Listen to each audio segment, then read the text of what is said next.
오늘 온라인 실시간 예배로 드리는 우리 성도님들, 또 우리 현장 예배로 또 주일 예배 드리시는 모든 성도님들을 주님의 이름으로 축복하고, 또 주님이 예비해 놓으신 놀라운 은혜와 또 주님의 사랑과 주님의 평강이 여러분 심령과 삶에 가득히 채워지시기를 주님의 이름으로 축복합니다. 오늘 주일 예배 시간에는 우리 사도행전 2장 말씀으로 다시 성령의 충만함을 사모하라 라는 제목으로 함께 말씀의 은혜를 나누겠습니다. 올해 들어와서 지금 첫째, 둘째, 셋째, 넷째 계속 다시 시리즈를 하고 있거든요. 다시 복음으로 회복하라, 다시 하나님의 사랑으로 더 충만해지고, 다시 또 우리의 삶에 감사가 넘치게 되어지기를 원하고, 다시 성령 충만함을 회복하기를 원한다 하는 오늘 네 번째 말씀을 함께 나누겠습니다. 어떤 사람이 등산을 합니다. 그런데 괜히 힘든데 왜 산을 올라갔다 내려오느냐라고 그렇게 말한다라면 그 사람은 등산의 의미와 멋을 제대로 모르는 사람이에요. 어떤 사람이 축구광이에요. 열광적으로 축구를 좋아해요. 좋아도 하고 보는 것을 좋아도 하지만 새벽마다 조기 축구에 나가서 축구를 매일같이 하는 사람이에요. 그런데 어떤 사람이 월드컵 축구 정도 되면 몰라도 저렇게 재미있을까라고 말한다면 그 사람은 축구의 재미를 잘 모르는 사람이죠. 어떤 사람이 교회를 다닙니다. 매주일 예배 때마다 한 번도 빠지지 않고 예배를 잘 드리고, 또 주중에 나와서 교회를 위해서 봉사도 하고 섬기는 분이에요.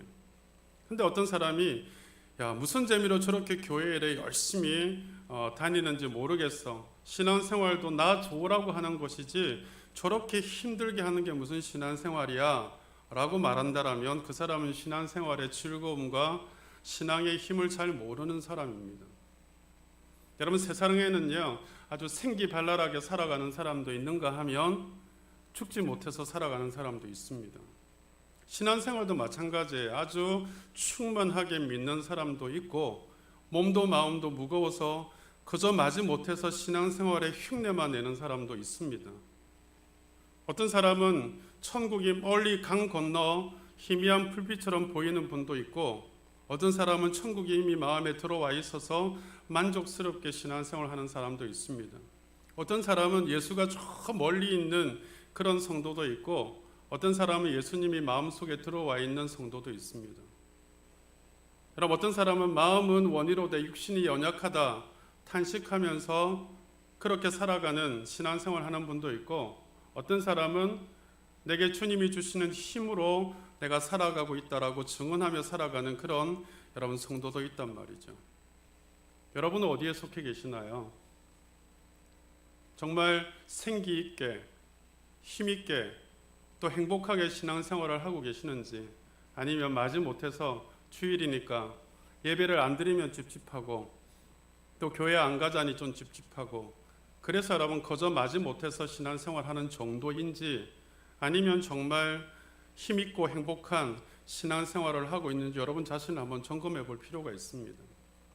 그렇다면 여러분, 정말 우리가 힘있고 행복한 신앙생활의 비밀이 어디에 있을까라는 거죠. 그것은 바로 성령의 충만함을 받았는가 아닌가에 있다라는 거죠. 많은 성도님들의 기도 제목에, 또는 헌금의 감사의 기도 제목이나 소원의 기도 제목에 성령 충만이라는 기도 제목을 씁니다. 근데 오늘 우리가 함께 나눈 말씀에도 초대교회를 형성하는 아주 가장 기초에 여러분 사도들과 성도들이 오순절날 마가다락방에 모여서 간절히 기도하는 중에 성령이 임하였고, 모두 다 성령의 충만함을 받았고, 그리고 나서 초대교회가 형성되어지고 복음이 확산되어지기 시작했다라는 오늘 본문입니다. 이 본문은 제가 더 설명하지 않아도 잘 아는 말씀이죠. 그러니까 여러분, 신앙생활의 핵심이 어디에 있느냐 하면 바로 성령의 충만함을 받고 있는가 아닌가에 우리의 신앙생활이 행복하고 힘있고 활력이 있는가가 결정되어진다라고 할 수 있단 말이죠. 미군 부대에서 있었던 한 재미있는 일화예요. 훈련 중에 잠시 쉬는 시간이 있었는데 이제 미군 부대 카츄사 이런 한국 군인들과 미국 군인들이 함께 이렇게 미군 부대는 생활을 하잖아요. 그러니까 이제 서로가 이제 서로를 좀 이렇게 처음 이렇게 만나서 소개하는 그런 시간들이 있었습니다.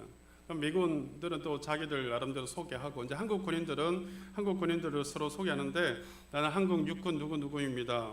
나는 미국 해군 누구입니다. 서로를 이렇게 소개를 해요. 근데 그 중에 한국군 군인 중에 방위가 한 사람이 있었어요. 방위가 자기를 뭐라고 소개를 해야 되나라고 생각을 하다가 이 사람이 이렇게 소개를 합니다. I am a Arbeit soldier. 이렇게 소개를 하는 거예요. 그러니까 정규 군인은 아니고 잠깐 왔다가 가는 그런 군이니까 I am a Arbeit soldier 이렇게 이야기하는 거예요. 아르바이트 군인이라는 거죠. 이 이야기는 참 우리 자신을 돌아볼 수 있는 아주 재미있는 이야기예요. 만일 그리스도인으로서 여러분 자신을 소개한다면 어떻게 소개를 하시겠습니까? 나는 하나님 나라 군대의 군인 누구입니다. 나는 십자가 군병 누구입니다. 이렇게 소개를 해야 되잖아요. 여러분 하나님 나라의 군인들이거든요. 크리스찬이 뭐냐 하면 여러분 그리스도에게 속한 자, 크라이스트에 IAN 붙여서 크라이스트, 그리스도에게 IAN, 뭐뭐에게 속하다라는 뜻이거든요. 크리스찬 그러면 그리스도에게 속한 자라는 뜻이고 그건 결국 그리스도의 군사, 그리스도의 정병, 그리스도의 솔저라는 뜻이거든요. 크리스찬이라는 원래 의미가. 그러니까 하나님 나라의 군대라는 뜻을 가지고 있는 게 크리스찬이에요.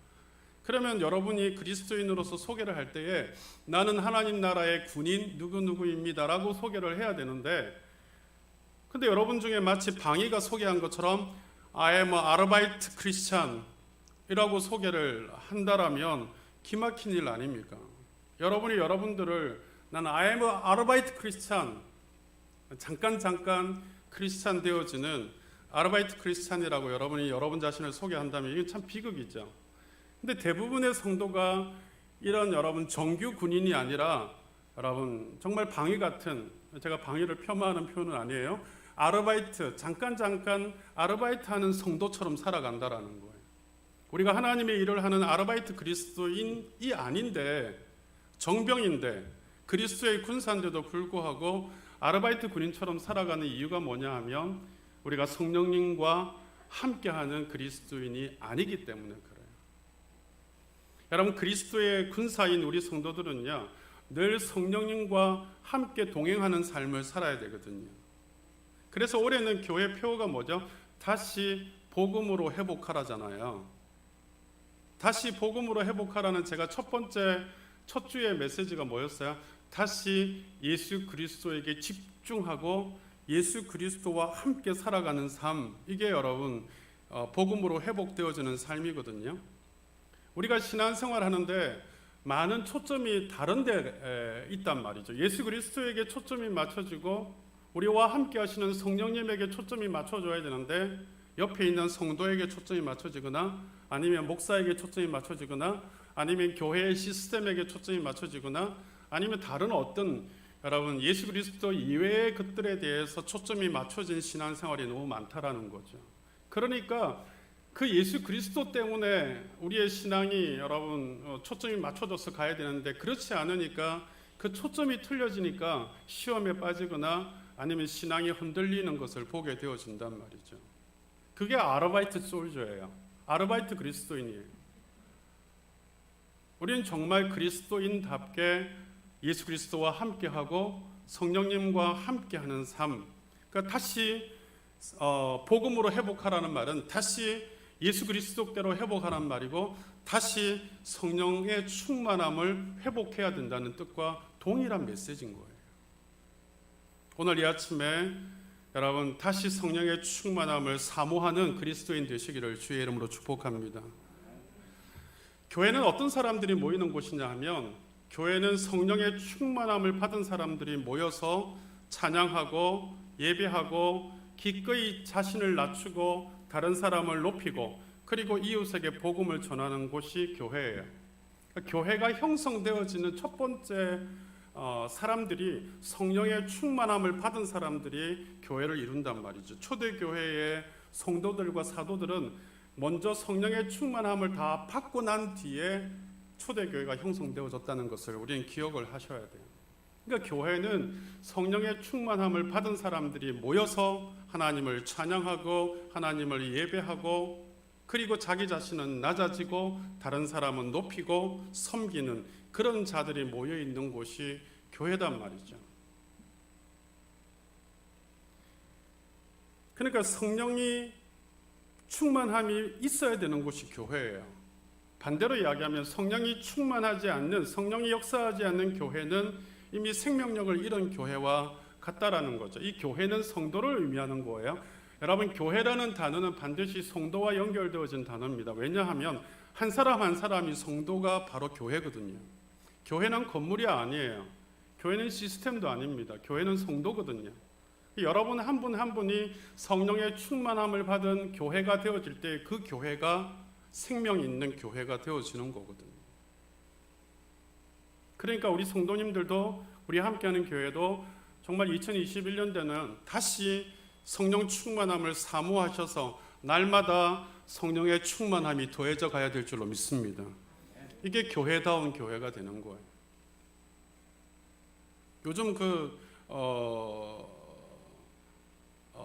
나라다운 나라, 정권다운 정권, 이런 표현들 우리가 예전부터 많이 써왔잖아요.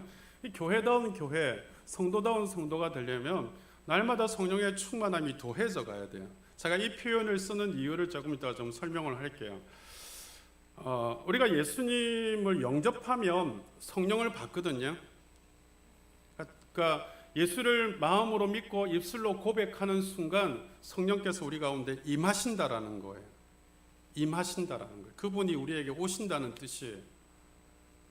여러분, 예수를 마음으로 믿고 입술로 예수를 나의 주라고 고백하는 순간부터 성령님은 우리 안에 들어오시거든요.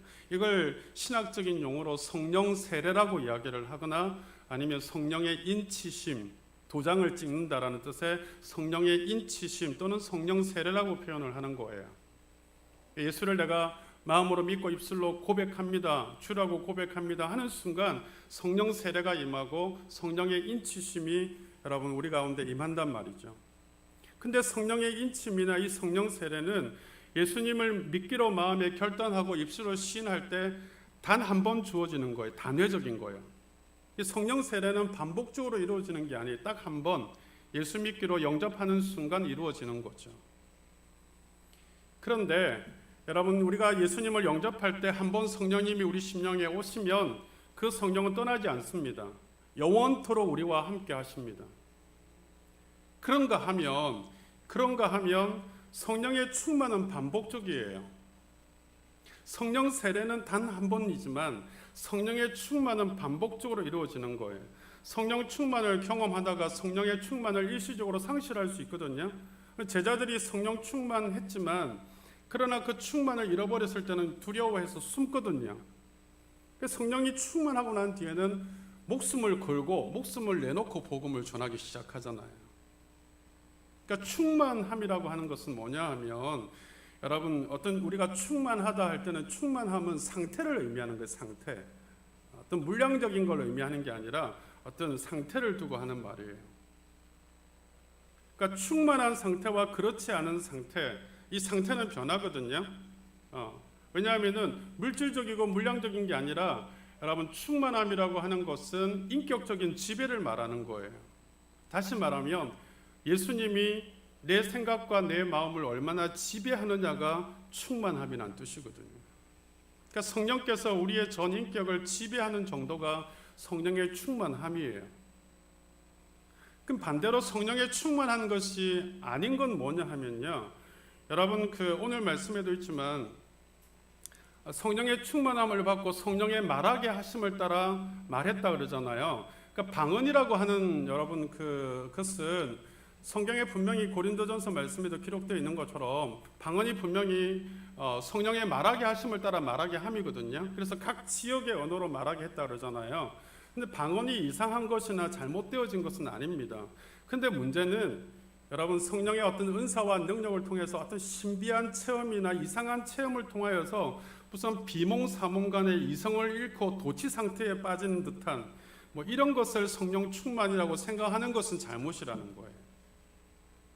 반드시 방언도 있는 것이고 은사와 어떤 신비한 체험들이 있는 건 분명하거든요. 바울도 삼청천까지 올라갔다고 할 만큼 그런 신비한 능력과 체험들이 있지만 그러나 그런 이상한 신비함 속에 빠져서 도치 상태에 빠지는 것을 성령 충만이라고 생각하는 건 잘못됐다는 뜻이에요. 성령 충만은 내가 어떤 신비한 세계에 들어가는 방법이 아니라 하나님의 성령이 우리를 다스리고 지배하는 문제라는 뜻이에요. 다시 말해서 우리가 하나님의 성령을 움직이는 게 아니라는 거예요. 어떤 분은 마치 하나님의 성령을 자기가 막 좌지우지하는 것처럼 움직이는 사람인 것처럼 표현하는 분들이 있거든요. 이거 틀린 거예요. 반대로 우리가 하나님의 성령으로 어떻게 다스림을 받는 것인가 하는 그게 여러분 성령의 충만함이라는 거죠. 그러니까 여러분 구원받는 것도 중요하죠. 그러나 날마다 성령의 충만함을 받아야 믿음 생활을 잘할 수 있는 거예요. 여러분이 예수 믿어서 영접하여서 성령의 세례를 받았지만 날마다 성령의 충만함을 받으셔야 돼요. 그러니까 여러분 오늘부터 2021년도 이 한 해가 끝날 때까지 사모하셔야 돼요. 사모하셔야 돼요. 성령의 충만함, 그분이 내게 임하시도록 사모하셔야 된단 말이죠. 왜냐하면 우리가 연약하기 때문에 그래요. 여러분 우리가 늘 고백하잖아. 하나님 나는 죄인입니다. 오직 예수님의 십자가의 피로 용서받아야 될 죄인입니다. 날마다 고백하죠.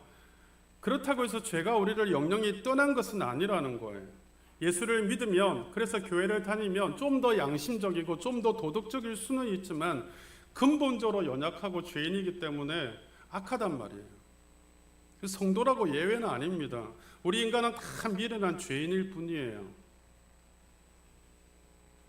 목사인 저도, 성도인 여러분들도 그냥 하나님 보실 때는 죄인일 뿐인 거예요. 악할 뿐인 거예요. 여러분들이 좀 더 도덕적이고 좀 더 여러분 양심적이라고 내가 의롭다라고 생각하는 분들은 깨지셔야 됩니다. 하나님 앞에서는요 다 죄인일 뿐인 거예요. 하나님의 뜻을 알고 순종하는데 우리 인간의 의로 절대로 되어질 수 있는 일이 아니에요. 말씀은 알기는 알아도 잘 적용이 안 돼요. 여러분 결정적인 순간에는 말씀대로 하기보다는 내 생각대로 합니다. 왜냐하면 우리 인간이 악하기 때문에 그래요. 아담의 원죄 이후로 우리에게는 여러분 그 원죄가 항상 있거든요. 그래서 악해요. 악할 수밖에 없어요. 항상 자기 뜻대로 자기 생각대로 움직이고자 하는 게 우리 인간의 본성이란 말이죠. 그래서 하나님 생각보다 자신의 생각과 세상적인 생각이 더 많을 수밖에 없는 게 우리 인간이에요. 그러니까 저와 여러분은 그냥 다 탕자일 뿐이에요. 난 아닌데요. 나는 큰아들인데요. 큰아들도 탕자예요. 집 안에 있는 탕자. 집 밖에 있는 탕자나 집 안에 있는 탕자나 여러분 우리는 다 탕자일 뿐이죠. 하나님의 자녀가 되어져서 집 안에 있지만 탕자일 수 있고요. 하나님의 자녀가 되어져서 아버지의 품을 떠났지만 여러분 다시 돌아온 탕자일 수도 있고, 세상을 향한 미련이 많은 거예요. 내가 아버지 품을 떠나서 세상에서 한번 멋지게 한번 살아보고 싶다, 그런 여러분 욕망들이 우리 가운데 있단 말이죠. 주일 몇 번 빠지고 세상에 재미있는 일에 몇 번 끌려다니다 보면 믿음 금방 잃어버립니다. 저는 여러분 온라인 예배가 틀렸다, 온라인 예배가 앞으로 뉴 노멀 시대의 대세다, 뭐 이런 거에 대한 논의를 하고 싶은 사람은 아닙니다. 그러나 더 중요한 건 뭐냐 하면 우리 인간의 본성이 여러분 연약하고 악하기 때문에 하나님의 성전에 나와 예배를 드리지 못하게 되어진다라면 우리가 더 게을러지고 우리의 신앙이 더 약해지지 않을까라는 두려움은 목회자로서 가지게 되어진다라는 거죠. 왜냐하면 우리는 잘 흔들릴 수밖에 없는 존재이거든요. 그러니까 우리가 잘 알고 있는 에베소서 말씀에 여러분 에베소서 5장 18절 말씀을 보면 이렇게 말씀하거든요. 술 취하지 말라. 이는 방탕한 것이니 오직 성령의 충만함을 받으라 라고 이야기해요. 여러분, 술 취하지 말라라는 이 단어와 성령의 충만함을 받으라는 이 문장이 왜 대비가 되어져서 말씀에 기록이 되어져 있느냐 하면 그 두 가지의 문제가 함께 연결되어져 있기 때문이다라고 생각을 하시면 돼요. 여러분, 그 당시에 사도 바울이 사역하고 있었던 에베소 지역, 이 에베소 지역은요, 가장 큰 사회 문제가 술 취함의 문제였어요. 당시 술 취한 그 사람들이 많아서 그 술 취함 때문에 사회적인 어떤 문제들이 많이 발생이 되어지더라는 거예요.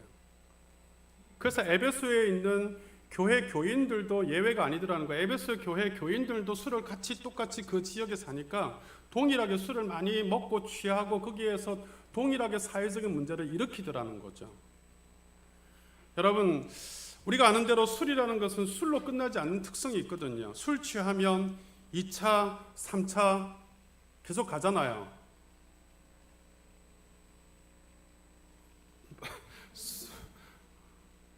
술을 안 드시는 것처럼 그렇게 맹한 얼굴로 절 쳐다보시면 어떡하자는 거예요. 술 취하면 2차, 3차 계속 고고하시잖아요. 그죠? 그럼 술 취하면 나머지 그 다음 상태가 어떻게 되는지 정도는 아시잖아요. 술 취하면 이성을 잃게 되어져요. 술 취하면 비틀비틀거리게 되어져요. 그러면 누구에 의해서 움직여질까요? 술에 의해서 본인이 통제되어지고 움직여진다라는 뜻이에요. 술의 지배를 받는다는 뜻이에요. 자기 이성대로 움직여지지 않아요. 술에 취해서 여러분 음주운전을 왜 하는 줄 아세요? 술이 지배를 당하니까 술 취한 그 상태로 이성이 마비가 되어지니까 운전을 하는 거예요. 그래서 많은 사람들을 죽이는 결과를 낳는 거잖아요. 이성적으로 판단한다라면 여러분 술 취하면 운전하지 않잖아요. 근데 술이 취하니까 만용이 나오고 만용이 생기니까 괜찮아 하고 그냥 간단 말이죠. 그게 자기를 죽이고 다른 사람을 죽이는 이유가 되는 거죠. 술 취하면 여러분 이 만용이 생겨서 또 다른 사람 붙잡고 시비를 걸게 되어지고 싸우게 되어지고 그런 사회적인 문제를 일으키잖아요. 그렇죠. 술 취하면 술의 지배를 받는단 말이에요. 그러니까 술 취하지 말라 하면서 왜 성령 충만을 받으라면 성령에 취하라는 뜻이에요. 성령에 취하면 누구의 지배를 받을까요? 성령의 지배를 받는다는 뜻이에요. 그러니까 술 취하면 술의 지배를 받듯이 성령에 취하면 성령의 지배를 받는, 이게 금방 이해가 되어지는 표현이잖아요. 그래서 이렇게 대비를 해서 표현하는 거예요. 술에 취하면 술의 지배를 받듯이 성령에 취하면 성령의 지배를 받게 되어진다. 이런 뜻으로 바울이 에베소 교회에 이야기하고 있는 거예요. 그러면 에베소 교회 성도들은 금방 알아들을 말이거든요. 이게 뭔 뜻인지. 여러분, 사람들이 왜 술에 취하냐 하면요, 연구에 의하면 그 심령이 허전하기 때문에 술을 마신다라고 해요. 술 취하는 가장 근본적인 원인은 그 심령이 허전하기 때문이라는 거예요. 여러분, 종교개혁의 필두에 섰던 마틴 루터나 존 켈빈에게 가장 큰 영향을 미쳤던 사람이 여러분 알제리와 이탈리아에서 주로 활동했던 여러분 아우구스티누스, 영어식 발음으로 이야기하면 어거스틴이라고 하는 사람이에요. 이 어거스틴이 이렇게 이야기해요. 내 영혼이 주님 안에 안식을 취하기 전에는 진정한 안식을 몰랐다라고 이야기해요. 이 어거스틴도 굉장한 이 뭐랄까 세상에서 한가닥 했던 사람이거든요. 방탕의 길을 걸었던 사람이 어거스틴이거든요. 놀아왔던 사람이니까 아는 거예요. 그러니까 내가 정말 내 영혼이 주님 안에서 안식하기 전에는 진정한 안식을 몰랐다라고 이야기할 수 있는 그런 세상에 좋다는 걸 다 해봤던 사람이거든요. 우리 영혼은 성령으로 충만함을 받기 전에는 늘 허전하고 목마른 거예요. 여러분 심령에 뭔가 뻥 뚫려있는 빈 가슴이 있단 말이에요. 그건 세상 어떤 것으로도 채워지지 않습니다. 오직 그분으로만 채워야 채워지는 줄 믿으시기를 바랍니다. 오늘 우리가 왜 성령의 충만함을 사모해야 되는가 하면 성령의 충만함을 받으면 우리 삶에 놀라운 일이 일어나기 때문에 그래요. 제가 오늘 다 말씀을 드릴 수는 없을 것 같고 아주 중요한 부분만 지적을 해보겠습니다. 성령의 충만함을 받으면 제일 먼저 일어나는 건 여러분 변화된 새로운 삶을 살게 되어진다라는 거예요. 그러니까 어떤 성령 충만함을 받으면 여러분 삶의 터닝 포인트가 생겨요. 삶이 확 바뀌는 어떤 새로운 전환점이 생긴다는 거예요. 새로운 변화된 삶이 시작되어진다라는 거예요. 지난주에 미국의 바이든 대통령 취임식을 아마 보셨을 거예요. 저는 그 바이든 대통령의 취임식을 보면서 두 가지 때문에 참 부럽고 멋있었어요. 대통령 취임식이 테러 때문에 많은 사람들이 참석하지 못했지만, 그게 많은 사람들이 참석하지 않았다 할지라도 그 참석했던 사람들 중에 아주 소수의 사람들 중에 아주 중요한 사람들이 참석했어요. 전직 대통령이었던 조지 부시 대통령, 클린턴 대통령, 오바마 대통령 내외가 참석을 해서 덕담을 해주고 축하해주는 장면이 있었습니다. 얼마나 보기 좋고 얼마나 부러운지 몰라요. 우리나라 전직 대통령들은 다 깜빵이 있잖아요. 그리고 이 바이든 대통령이 했던 말이 참 멋있어요. 그 전임 대통령이 미국의 힘을 과시했던, 전 세계에 미국이 얼마나 힘 있는 나라인가를 과시했던 그런 사람이잖아요.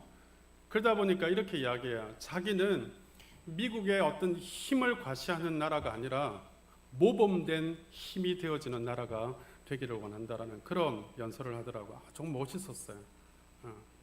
힘의 모범이 되어지는 나라가 아니라 모범이 되는 힘을 보여주는 나라가 되고 싶다고. 그래서 취임하자마자 여러분 기후협약 같은 거 다 캔슬했던 거 다시 다 복원시키잖아요. 얼마나 멋있는지 몰라요.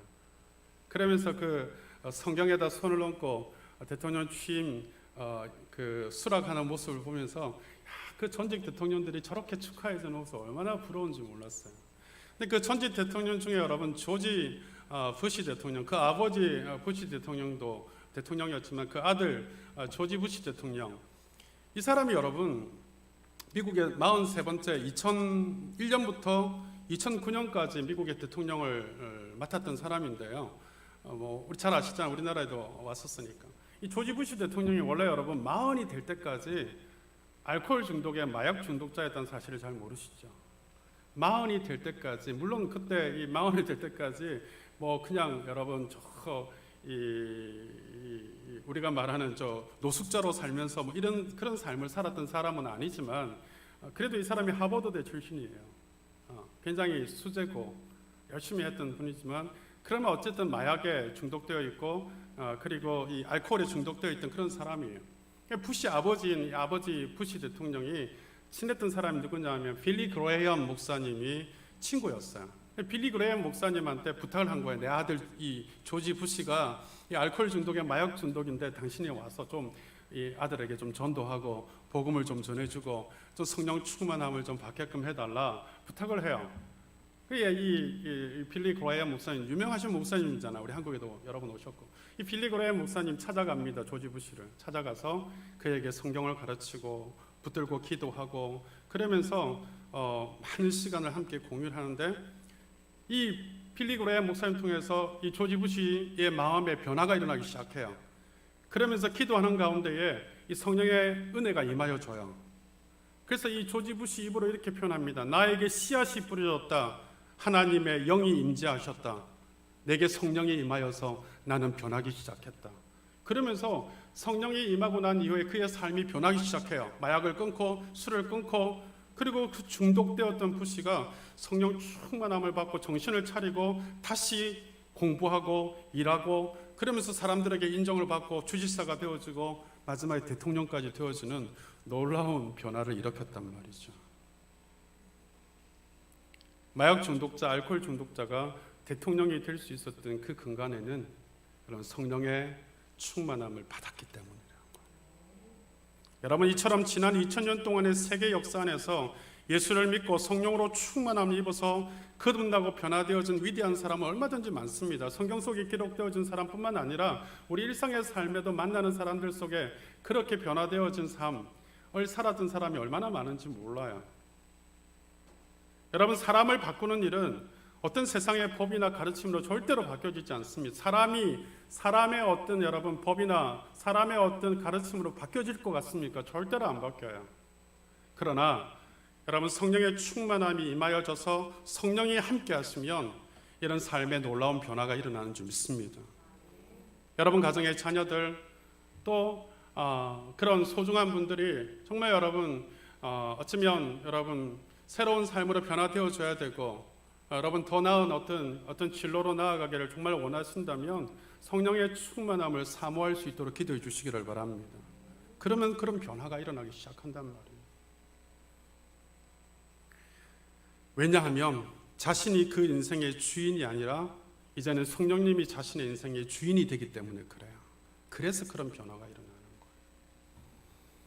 거예요. 우리 영국의 빅토리아 여왕은 우리가 잘 아는 신앙이 좋고 아주 선한 정치를 펼쳤던 여왕으로 알려져 있습니다. 이 빅토리아 여왕이 신앙이 좋고 또 선한 정치를 펼쳤던 여왕인 만큼 이 서민들에게 찾아가서 그들과 사귀고 그들과 대화하는 것을 즐겨 했다 그래요. 어느 날 한 과부의 집을 찾아갔는데 이 과부가 마침 믿음이 좋은 사람이어서 같이 기도하고 신앙적인 이야기를, 여왕인데도 불구하고 그 서민인 그 과부의 여인인 이 여인과 함께 대화를 나누고 이야기를 하고 신앙적인 이야기를 나누는 걸 즐거워했다 그래요.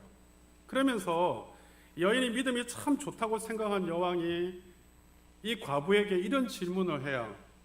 당신을 찾아준 손님 중에 가장 고귀한 손님이 누구였습니까? 이런 질문을 합니다. 당신을 찾아준 손님 중에 가장 고귀한 분이 누구셨습니까?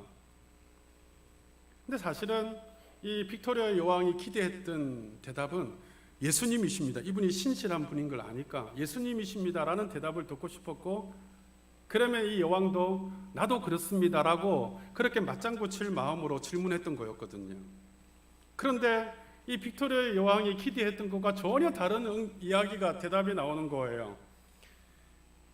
두말할 나위 없이 저희 집에 찾아왔던 가장 고귀한 손님은 여왕님이십니다.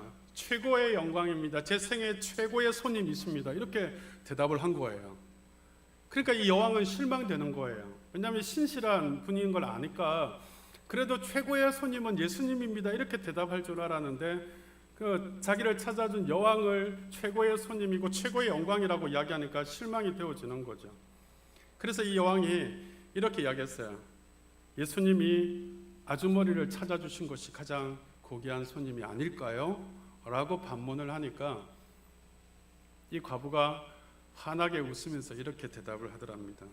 예수님은 제게 손님이 아닙니다. 제게 주인입니다. 처음부터 저와 함께 계셨고 지금도 함께 계시고 앞으로도 영원히 함께 계실 그분은 나의 주인이십니다. 그분은 손님이 아니라는 거예요. 그러니까 손님 중에 최고로 고귀한 분은 당신 여왕이지만 그분은 손님이 아니라 나의 주인이라는 거예요. 여러분, 성령이 함께하는 삶은 그런 거예요. 예수님이 손님이 아니라 그래서 내가 필요할 때만 대접하고 필요할 때만 만나고 필요할 때만 찾는 분이 아니라 언제나 자기의 삶에 늘 함께하고 늘 의지하고 늘 동행하고 늘 나의 기도 제목을 아뢰이고 내 마음의 상태를 아뢰이고 나와 함께 걸어가는 분, 바로 그분이 나의 주인이시다라고 이야기하는 거죠. 이게 성령님과 함께 동행하는 삶, 이게 성령 충만이라는 거예요. 여러분, 성령 충만을 어렵게 생각하시는 게 아니에요. 성령 충만은 성령님과 동행하는 삶을 살아가는 거예요. 여러분은 주님을 주인으로 모시고 계십니까? 아니면 여러분 손님으로 모시고 계십니까? 손님으로 모시고 계시는 분들은요, 여러분이 꼭 필요할 때만 찾으실 수 있고 아니면은 여러분 내팽개치듯이 내팽개칠 수 있는 거예요. 손님은 그렇잖아요. 내가 원할 때는 초대할 수 있지만 내가 원하지 않을 때는 여러분 거절할 수 있잖아요. 여러분 2021년 금년에는 다시 성령의 충만함을 사모하셔서 성령님과 동행하는 삶을 살아가시고 그분이 손님이 아니라 주인으로 모시고 사는, 그래서 더 놀라운 변화의 삶을 살아내시는 복된 한 해가 되시기를 주의 이름으로 축복합니다. 두 번째로 성령의 충만함을 사모하시면 세상이 줄 수 없는 참 평안을 누리게 되어집니다. 여러분, 미국의 무디 목사님을 잘 아실 거예요. 원래 이 무디 목사님은 여러분 초등학교도 중퇴한 분이에요. 근데 이 무디 목사님이 워낙 이제 신앙이 좋고 그러니까 여러분 어느 교회 주일학교 교사를 하게 되어져요. 근데 교인들이 이 신앙이 좋은 이 무디 선생님이 뭔가 좀 부족한 부분이 있다라고 생각한 거죠. 그래서 교인들이 이 무디를 만날 때마다, 무디 선생님을 만날 때마다 이렇게 이야기했다. 무디 선생님, 당신이 성령 받기를 우리가 기도하고 있습니다. 당신이 성령 받기를 기도하고 있습니다. 모든 교인들이 그렇게 이야기를 하더라는 거예요. 그러니까 이 무디가 처음에는 그냥 무심하게 들었는데, 자기가 하나님 앞에 기도할 때마다 성도들이, 교인들이 왜 그렇게 나에게 이야기하는지를 하나님 앞에 아뢰면서, 하나님, 교인들이 저에게 성령 받기를 기도합니다라고 하는데, 하나님, 저에게 필요한 것이 있다면 주시기를 원합니다 하고 기도하기 시작했대요. 그러면서 교인들이 말하는 성령 받기를 사모했다는 거예요. 간절히 사모했다는 거예요. 교인들이 그렇게 말할 때는 이유가 있을 텐데 하면서, 하나님, 저도 성령 받기를 사모합니다 하고 간절히 기도했더니, 어느 날 뉴욕의 거리를 걸어가고 있는데 그 거리를 거닐고 있는 그에게 성령의 불이 임하더라는 거예요. 너무 뜨거워서 막 방으로 뛰어들어가서 하나님 앞에 감사합니다 기도하는데 몸이 너무 뜨거워서 견딜 수가 없더라는 거예요. 그래서 하나님, 이제 그만 됐습니다, 그만큼만 부어주셔도 됩니다 했더라는 거예요. 그래서 본인이 너무 사모했더니, 간절히 사모했더니 너무 뜨겁게 부어주셔서 감당할 수가 없었다라고 그가 고백한 고백이 있습니다. 그 이후부터 그가 신앙이 좋다고 했지만 그의 삶에는 기쁨이 없었고 평안이 없었고 사랑이 없었는데, 그 이후로부터 그의 삶에 기쁨이 충만하고 사랑이 충만하고 평안이 충만해지기 시작하더라는 거예요. 그리고 그 기쁨과 사랑과 평안으로 옆에 있는 학생들, 또 옆에 있는 교인들에게 그 사랑과 평안과 기쁨을 흘려보내기 시작하더라는 거예요. 그러면서 나중에 복음 전도자가 되어져서 성령의 은혜를 받고 받았던 그 기쁨과 사랑과 평안을 나누기 시작한 거예요. 그래서 유명한 복음 전도자가 된 거예요. 여러분, 그렇게 성령을 받으니까 불안과 염려 대신에 주님 주시는 기쁨과 주님 주시는 평안을 누리게 되어지더라는 거죠. 여러분 마음이 불안하고 염려하고 초조하시다면 오늘 성령을 사모하시기를 바랍니다. 성령께서 여러분과 동행하시면 불안하고 염려하는 모든 것들이 사라지고 주님 주시는 참 평안이 임하게 될 줄 믿습니다. 그래서 주님 말씀하시잖아요. 나의 평안을 너에게 주노니 내가 주는 평안은 세상이 주는 것과 같이 아니하노니 너희는 마음에 근심하지도 두려워하지도 말라. 나의 평안을 너에게 주노라 하시잖아요. 주님의 평안이 임한다는 것은 성령이 우리 가운데 임하시면 그분의 평안이 우리 안에 들어오는 거거든요. 여러분, 세상이 주는 평안도 좋잖아요. 그것도 참 행복하거든요. 근데 여러분, 세상이 주는 평안과 비교할 수 없는 주님의 평안이 내게 임해 보세요. 얼마나 평안하겠어요. 그러면 여러분, 어떤 두려움도 어떤 염려도 다 사라지게 되는 거거든요. 여러분, 성령을 받은 사람은 보통 사람과 달라요. 자신감이 넘치고 희망이 가득 차요. 왜냐하면 주님이 나를 사랑하신다는 확신을 가지고 있거든요. 그러니까 그 확신 때문에 주님 사랑 안에 내 모든 염려를 맡기게 되는 거거든요. 여러분, 사도 바울이 그래서 로마서 8장 35절 37절 말씀에 이렇게 선언합니다. 누가 우리를 그리스도의 사랑에서 끊으리요? 환난이나 공고나 핍박이나 기근이나 적신이나 위험이나 칼이라. 누가 우리를 그리스도의 사랑에서 끊을 수 있냐는 거예요. 어떤 환난이 와도, 어떤 곤고함이 와도, 어떤 핍박이 와도, 어떤 배고픔과 가난함이 와도, 어떤 그런 위험이나 여러분 이 벌거벗음의 상태가 와도 하나님의 사랑에서 끊을 수 없다는 거예요. 이 모든 일에 우리를 사랑하시는 예수 그리스도로 말미암아 우리가 넉넉히 이기느니라. 이게 사도 바울의 고백이에요. 우리를 사랑하시는 그분으로 말미암아 이 모든 일에 어떤 환난이 와도, 어떤 질병이 와도, 어떤 삶의 고통이 와도 넉넉히 이길 수 있다는 그 확신이 어디서부터 나옵니까? 하나님의 사랑에서 끊을 수 없다는 확신. 할렐루야. 여러분이 하나님의 사랑에 대한 확신을 가지면 이런 담대함이 있게 될 줄 믿습니다. 이 확신이 어디로부터 나온다고요? 성령님과 함께함으로, 성령의 충만함을 받으면 이 확신이 생기는 거예요. 그러면 담대해지는 거예요. 그러면 평안해질 수 있는 거예요. 오늘날 우리 현대인들에게 가장 큰 적이 뭔지 아세요? 불안과 염려예요. 불안과 염려예요. 여러분, 현대인들은 가면 갈수록 육체적인 노동들은 줄어드는 대신에 정신적인 불안과 염려가 더 많아지는 시대에 살고 있잖아요.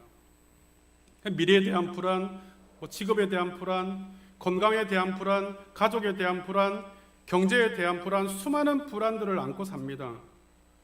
근데 하나님은 어떤 하나님이시죠? 여호와 이레의 하나님, 우리를 위해서 모든 것을 준비하시고 예비하시는 하나님이에요. 여러분, 우리가 사랑하는 육신의 자녀들도 자녀를 키울 때 부모가 자녀를 위해서 다 준비하잖아요. 우리가 악한 부모인데도 불구하고 자녀를 위해서 준비하는데, 하나님은 의로우신 하나님 아버지신데 자녀된 우리를 위해서 준비하지 않으실까요? 여호와 이레 하나님, 준비하신 하나님, 그것도 모자람 없이 풍성하게 준비하시는 그 하나님, 성령 충만한 사람들은 이 사실을 믿고 살아가는 거예요.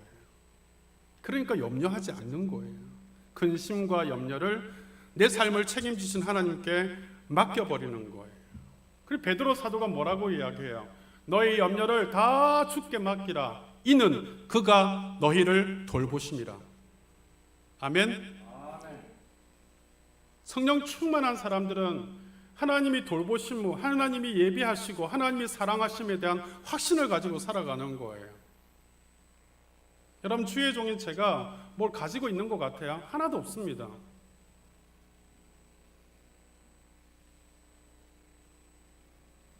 가장 기본적인, 여러분, 우리나라의 가장 기초적인 생활 수급 정도 되는 그 비용으로 살아갑니다. 한 번도 모자란 적 없습니다. 한 번도 부족한 적 없게 하십니다.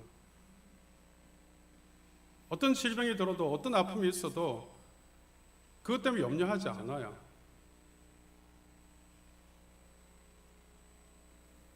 하나님이 저를 돌본다는 분명한 믿음이 있거든요. 이사야 선지자가 이사야 61장 3절에 보면 이렇게 말씀합니다. 무릇 시온에서 슬퍼하는 자에게 화관을 주어 그 죄를 대신하며 기쁨의 기름으로 그 슬픔을 대신하며 찬송의 옷으로 그 근심을 대신하시고. 보세요. 화관을, 그 죄를 대신하고. 여러분, 이스라엘 백성들은요, 슬픔 가운데 놓일 때 머리에 죄를 뒤집어 써요. 죄 뭔지 아시죠? 태웠을 때 나오는 죄. 대신에 화관, 꽃으로 장식한 화관을 씌워주신다는 거예요. 죄 대신, 죄를 벗겨내고 화관을 씌워주시고, 기쁨의 기름으로 슬픔을 대신하시고, 찬송의 옷으로 근심을 대신하게 하시고. 이 이사야 선지자가 이스라엘 백성들에게 주는 회복의 은혜를 이야기하는 메시지거든요. 이렇게 노래한 것처럼 여러분, 성령의 은혜를 받으면 슬픔이 물러가고 기쁨이 넘쳐나고 평안이 넘치는 삶을 살게 된다라는 거예요. 오늘 2021년도에 우리의 마음의 불안함과 염려함들을 다 내려놓고 여러분, 성령의 충만함을 사모하심으로 성령을 받으셔서 주님 주시는 참 평안과 기쁨을 누리는 복된 한 해가 되시기를 주의 이름으로 축복합니다. 마지막 세 번째로는요, 성령 충만을 받으면 모든 걸 해낼 수 있는 능력을 받게 되어져요. 능력을, 하나님 주시는 능력을 받게 된다니까요. 여러분, 초대교회 역사는 성령의 역사입니다. 그래서 사도행전을 성령행전이라고 불러요. 왜냐하면 초대교회의 역사를 기록한 게 사도행전이잖아요. 사도들의 움직이는 것을 기록한 책, 이게 사도행전이거든요. 사도행전은 초대교회의 행전이에요. 초대교회의 행전이고, 초대교회의 행전은 성령께서 움직여 가시는 행전이거든요. 그래서 사도행전은 성령행전이고 초대교회의 행전이기도 해요.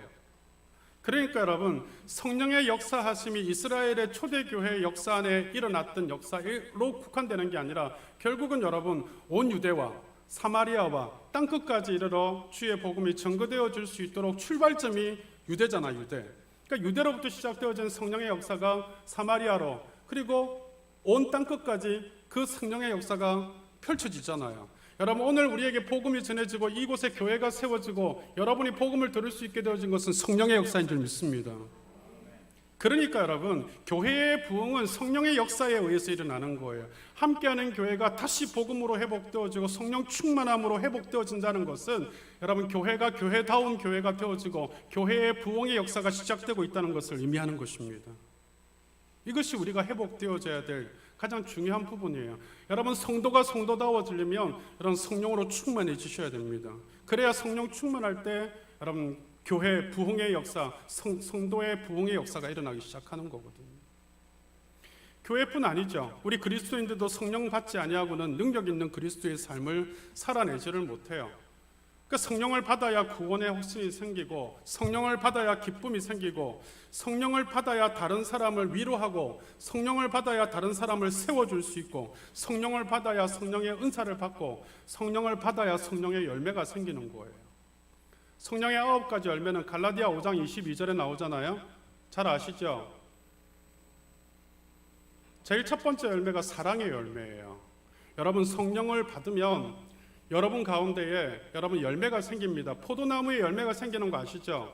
포도 열매가 생기는데 주렁주렁 열매가 맺히잖아요. 여러분이 믿음을 가지고 신앙생활을 해나가면 여러분 삶에 열매가 맺히는데 그 첫 번째 열매가 사랑의 열매예요. 난 사랑이 없어 라고 말씀하시지만 원래 맞는 말이지만 틀린 말이에요. 원래 사랑이 없는 사람이지만 주님이 내게 임하셔서 사랑을 부어주시는 거예요. 하나님의 사랑으로. 사랑의 열매가 맺히고, 그 다음에 뭐야?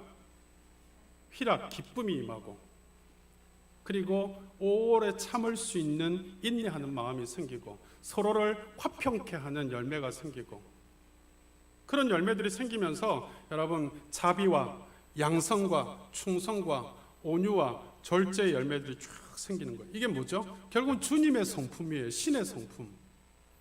그러니까 성령을 충만히 받으면 신의 성품에 참여하게 된다니까요.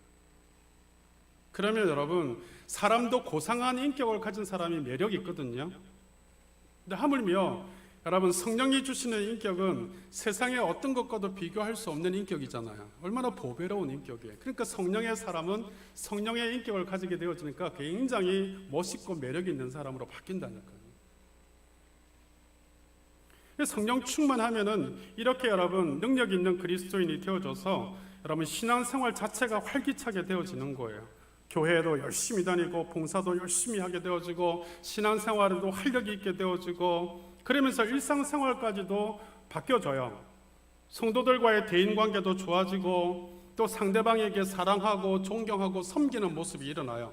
여러분, 다른 사람에게 관심이 없는 사람들 있잖아요. 섬기지 못하고 또 존경하지 못하고 이렇게 세우지 못하는 사람들이 있거든요. 저 보면 깎아내리려고 그러고 험담하려고 그러고 발로 문지르려고 그러고, 이런 사람들은 성령 충만과 아무 관계 없는 사람들이에요. 에베소서 5장에 보면 아까 제가 술 취하지 말라 이는 방탕한 것이니, 그 말씀 밑에 21절에 나오는 말씀에 그리스도를 경외함으로 피차 복종하라는 말씀이 나와요. 그리스도를 경외하는 사람은 성령의 충만함을 받고 어떻게 된다고요? 피차 어떻게 해요? 복종하게 된다는, 서로 복종한다는 거예요. 그러니까 성령 충만한 사람은요, 서로 섬기고 서로 존경하고 서로 사랑하는 모습이 되어져요. 반대로 성령이 충만하지 못하면 서로 다투고 서로 무시하고 서로 불화할 수밖에 없는 거예요. 여러분 자신을 한번 보세요. 나는 무시하고 불화하고 충돌하는 사람인가? 그건 성령 충만하지 못한 사람이에요. 나는 화평케 하고 서로 섬기고 존경하는 그런 삶을 살아내고 있는가? 성령 충만한 사람인 거예요. 또 성령 충만하면 감사의 생활을 합니다. 에베소서 5장 20절에 보면 범사에 우리 주 예수 그리스도의 이름으로 항상 아버지 하나님께 감사하며, 성령 충만한 사람은요 감사해요. 뭐든지 감사해요. 이래서 감사하고 저래서 감사하고. 근데 성령 충만하지 못한 사람은 이래서 불평이고 저래서 불만이고 이래서 짜증나고 저래서 짜증나고 그래요. 이래서 못마땅하고 목사도 못마땅하고 교회도 못마땅하고 옆에 있는 권사도 못마땅하고 다 못마땅해요. 성령 충만하지 못하면 그래요. 또 성령 충만하면요 찬송이 끊이지 않아요. 여러분 좋으면 어떻게 해요? 콧노래가 나오잖아요. 성령 충만하면 세상의 노래도 아름답지만 하나님께 드리는 노래가 입술 속에 막 나오기 시작한단 말이에요. 올해는 다시 성령 충만함을 사모하셔서 이런 신의 성품에 참여하시고, 그리고 여러분 서로 존경하고 사랑하고 감사와 찬송과 기쁨이 넘치는 능력 있는 그리스도인으로 살아가시기를 주의 이름으로 축복합니다. 이제 말씀을 맺겠습니다. 2021년 한 해 동안 다시 성령 충만함을 사모하시기를 바랍니다. 다시 예수 그리스도에게로 돌아가셔야 돼요.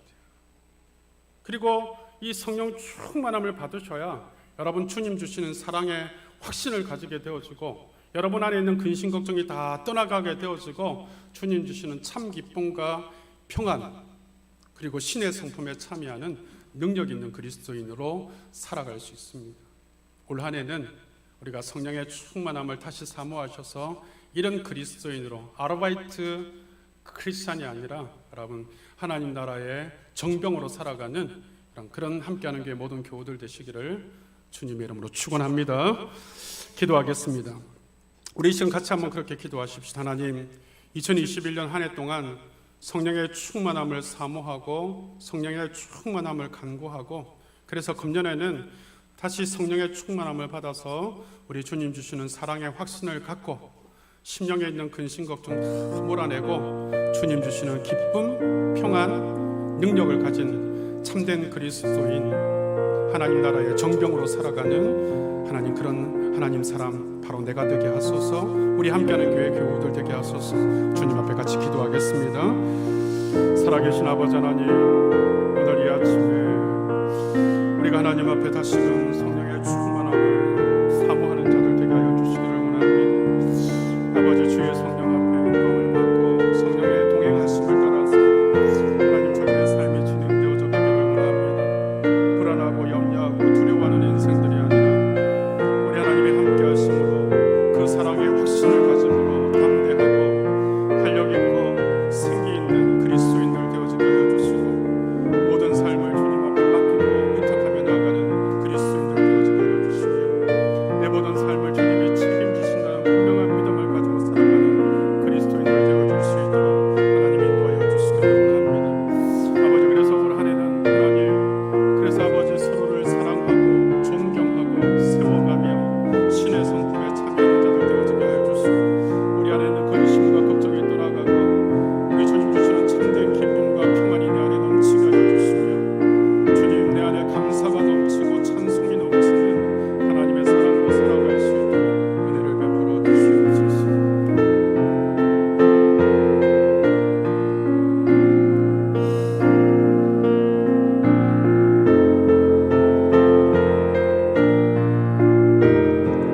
빈들의 마른 풀같이 시들은 나의 영혼, 주님의 약속한 성령 간절히 기다리네. 가물어 메마른 땅에 단비를 내리시듯 성령의 단비를 부어 새 생명 주옵소서. 반가운 빗소리 들려 산천이 춤을 추네. 봄비로 내리는 성령 내게도 주옵소서.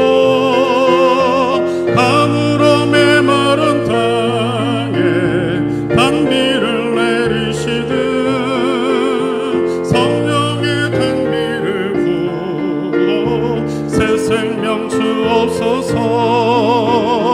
절 따라 우로를 내려 초목이 무성하니 갈급한 내 심령 위에 성령을 부소서. 가물어 메마른 땅에 단비를 내리시듯 성령의 단비를 부어 새 생명 주옵소서. 참되신 사랑의 언약 어길 수 있사오랴. 오늘의 흡족한 은혜, 오늘의 흡족한 은혜 주실 줄 믿습니다. 가물어 메마른 땅에 단비를 내리시듯 성령의 단비를 부어 가물어 메마른 땅에 단비를 내리시듯 가물어 메마른 땅에 단비를 내리시듯 성령의 단비를 부어 새 생명 주옵소서. 하나님, 그렇습니다. 2021년도 올 한 해는 우리가 다시금 성령의 충만함을 받기를 사모하는 자들 되게 하여 주셔서 저들이 하나님 하나님 나라의 군사들로서 저들이 이 땅 가운데 살아갈 때에 하나님 두려워하고 불안해하고 염려하는 자들로 살아가지 않게 해주시고 우리 주님 주시는 사랑에 대한 분명한 확신을 가짐으로 말미암아 이 모든 일에 우리를 사랑하시므로 말미암아 능력히 이길 수 있음을 믿고 주님 주시는 참된 기쁨과 평안과 능력 있는 그리스도인의 삶을 살아가는 하나님의 사람들, 우리 함께하는 게 모든 교우들 될 수 있도록 축복하여 주시옵소서. 예수님 이름으로 기도하옵나이다.